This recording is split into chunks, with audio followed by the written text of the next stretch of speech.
Olá, bom dia! Hoje eu vim aqui para gravar mais um vídeo para vocês e hoje eu vou ler Lucas 15, que começa com a parábola da ovelha perdida e diz assim o primeiro versículo: Cobradores de impostos e outros pecadores vinham ouvir Jesus ensinar.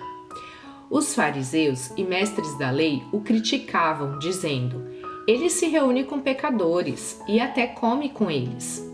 Então Jesus lhe contou esta parábola: Se um homem tiver 100 ovelhas e uma delas se perder, o que acham que ele fará? Não deixará as outras 99 no pasto e buscará a perdida até encontrá-la? E quando encontrar, ele a carregará alegremente nos ombros e a levará para casa. Quando chegar em casa, reunirá os amigos, vizinhos e dirá: Alegre-se comigo, pois encontrei minha ovelha perdida. Da mesma forma, há mais alegria no céu por causa de um pecador perdido que se arrepende do que por 99 justos que não precisam se arrepender.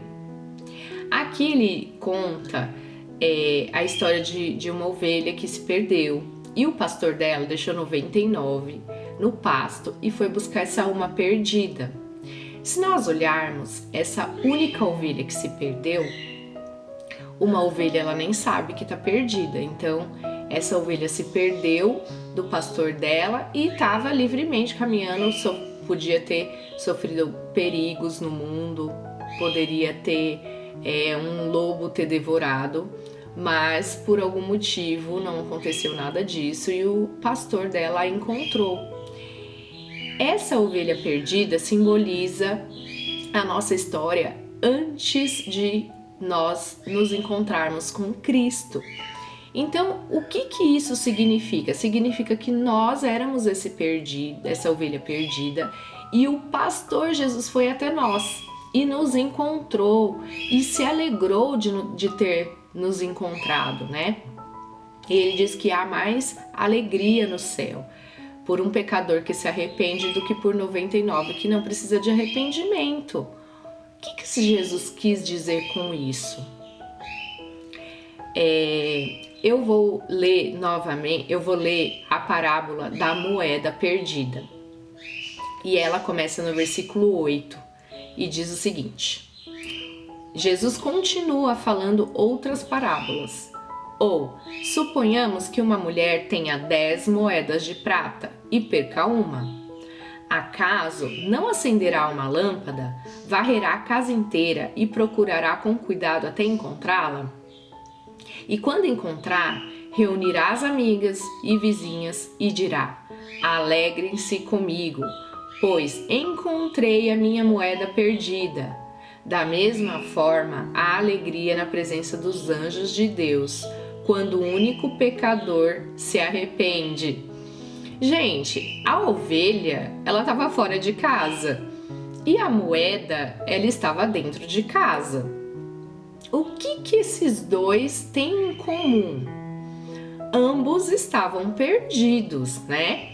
A moeda, e naquela época, a moeda de prata, significava um dia de trabalho e prata significa redenção, né? Então, essa moeda de prata, ela simboliza um valor realmente considerável. E aí diz o seguinte, que a mulher, ela acende uma luz. Jesus diz que ele é a luz do mundo. Então, peraí. Quando acendemos a luz, ela fala que ela varre a casa inteira e procura com cuidado até encontrá-la.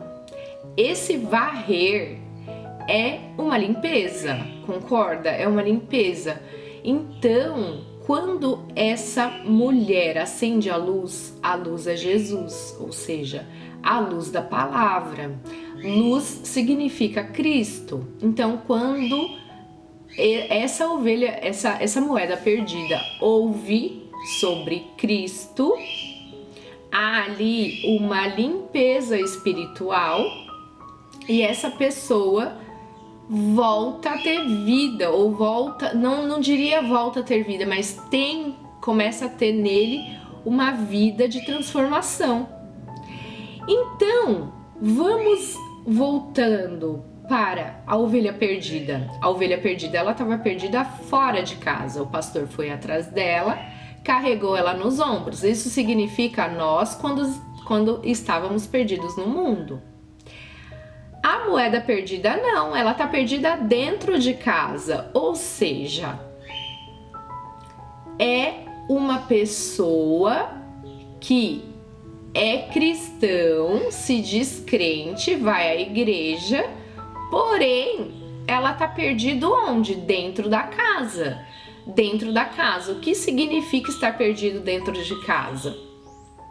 É estar perdido em ser servo, fazer e fazer, ou fazer certo, fazer errado. É trabalhar, servir ao Senhor. Mas de fato, essa pessoa, ela ainda não conhece o Senhor. Porque ela está perdida ainda. E da mesma forma, a alegria na presença dos anjos de Deus, quando o único pecador se arrepende. Olha, então ela precisa se arrepender do quê? Se ela está dentro de casa. Ela precisa se arrepender de se ocupar tanto em só fazer, em só servir e parar em conhecer o Senhor.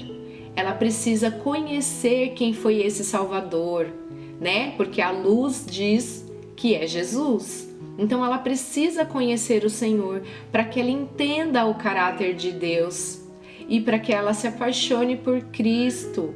Ela entregue de fato a vida dela a Jesus, porque quando nós entregamos nossa vida a Jesus, nós entendemos que agora Ele é o nosso pastor e Ele cuida de nós e nada nos falta, porque diz a palavra que nada vai nos faltar. Ele faz nós deitarmos em verdes pastos, né?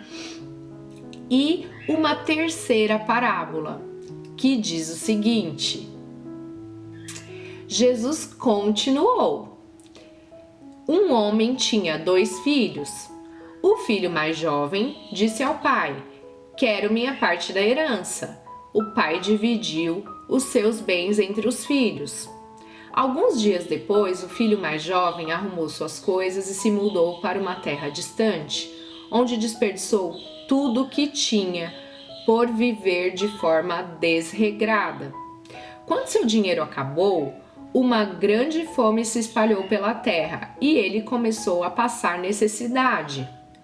Convenceu um fazendeiro da região a empregá-lo, e esse homem o mandou a seus campos para cuidar dos porcos. Só um adendo, para os judeus cuidar de porcos era um serviço péssimo, porque eles não podiam nem comer nem conviver com porcos. Então era o pior serviço que eles poderiam pegar. Continuando, versículo 16. Embora quisesse saciar a fome com as vagens dadas aos porcos, ninguém lhe dava coisa alguma. Quando finalmente caiu em si, disse: até os empregados de meu pai têm comida de sobra, e eu estou aqui morrendo de fome. Vou retornar à casa de meu pai e dizer: Pai, pequei contra o céu e contra o Senhor, e não sou mais digno de ser chamado seu filho. Por favor, trate-me como seu empregado. Então, voltou para a casa de seu pai. Quando ele ainda estava longe, seu pai o viu. Cheio de compaixão, o pai correu para o filho, o abraçou e o beijou. O filho disse: Pai, pequei contra o céu e contra o Senhor, e não sou mais digno de ser chamado seu filho. O pai, no entanto, disse aos servos: Depressa, tragam a melhor roupa da casa e vistam nele. Coloquem-lhe um anel no dedo e sandálias nos pés. Matem o novilho gordo, faremos um banquete e celebraremos, pois este meu filho estava morto e voltou à vida. Estava perdido e foi achado, e começaram a festejar.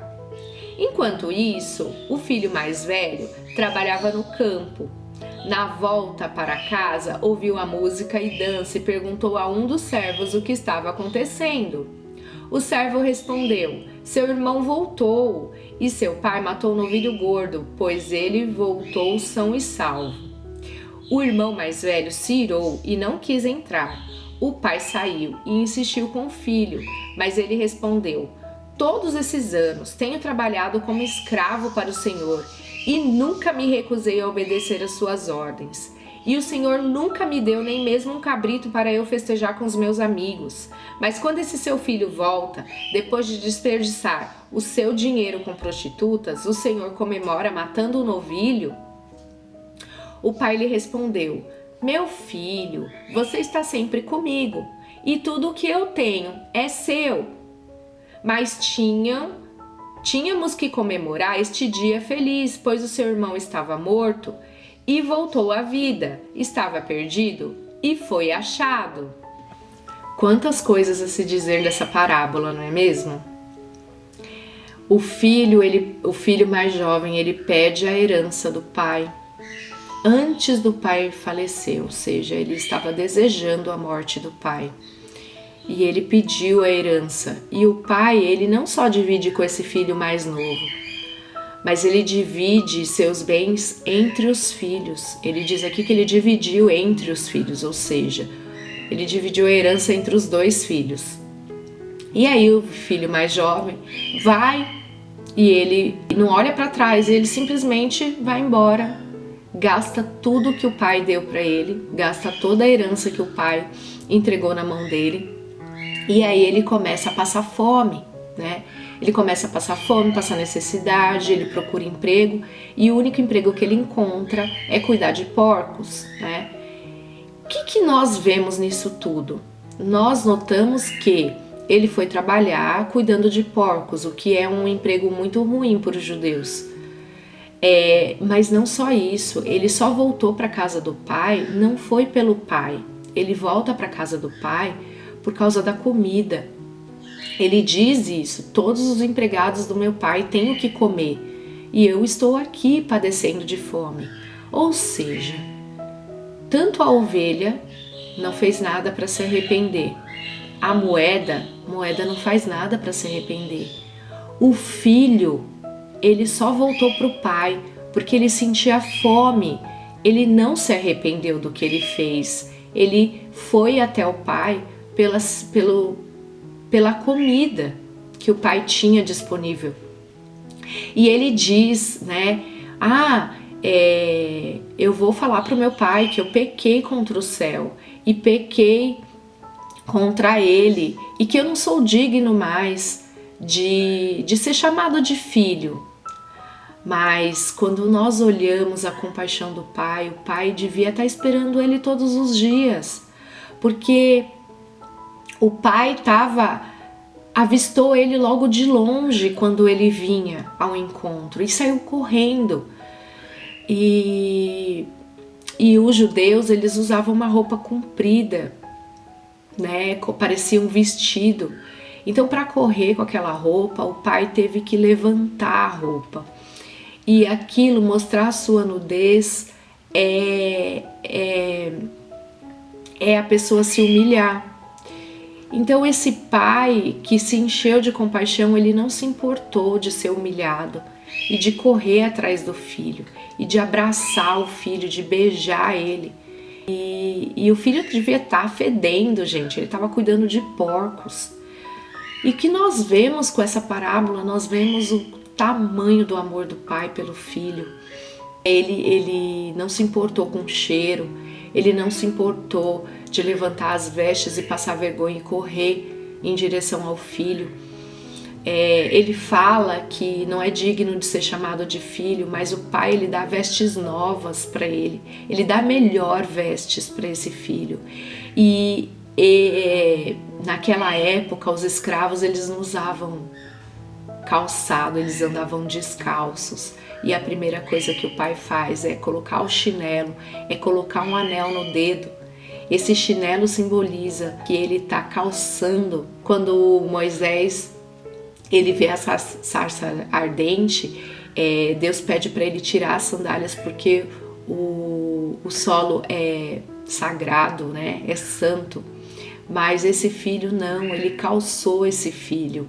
Ele pôs sandálias nos pés do filho e ele pôs um anel nesse dedo.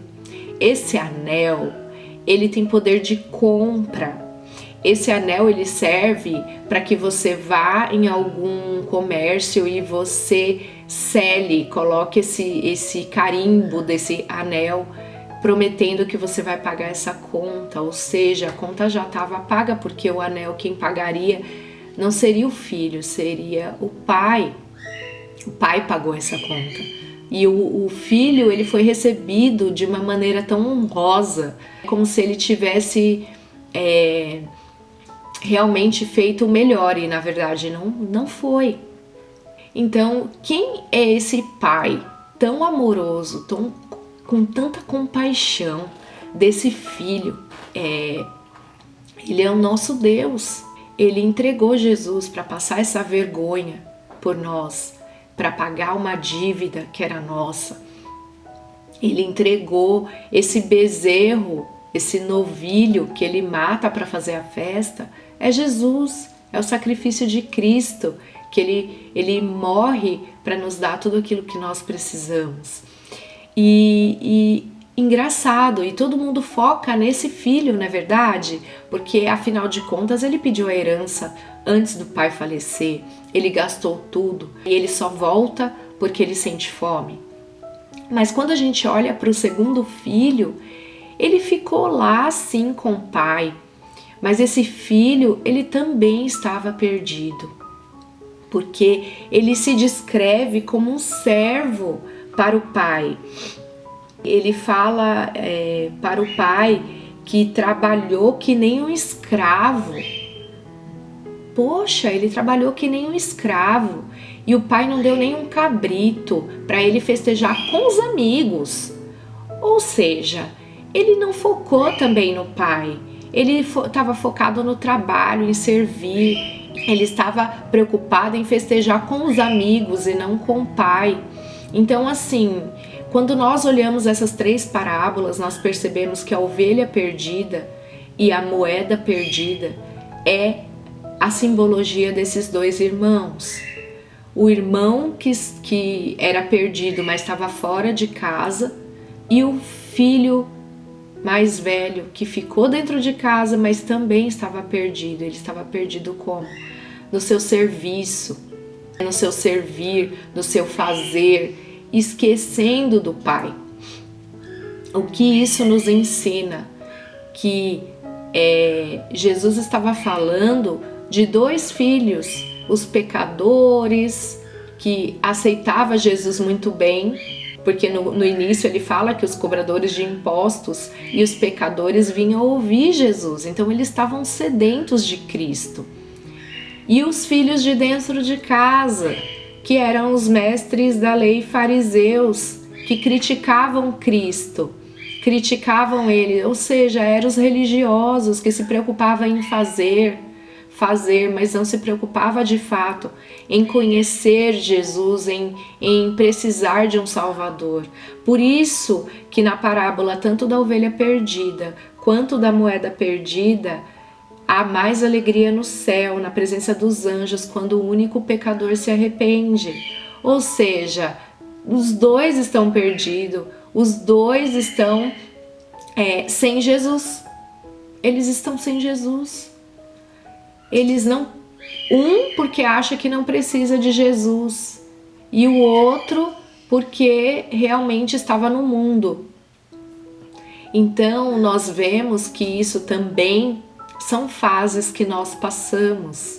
Quando nós olhamos essa parábola, nós percebemos que um dia nós fomos a ovelha perdida e um dia nós fomos também os mestres da lei e fariseus, que achava que não precisava de Jesus, porque afinal nós estávamos trabalhando para Ele, nós estávamos servindo, nós estávamos fazendo, nós estávamos cansados, exaustos de tanto trabalhar.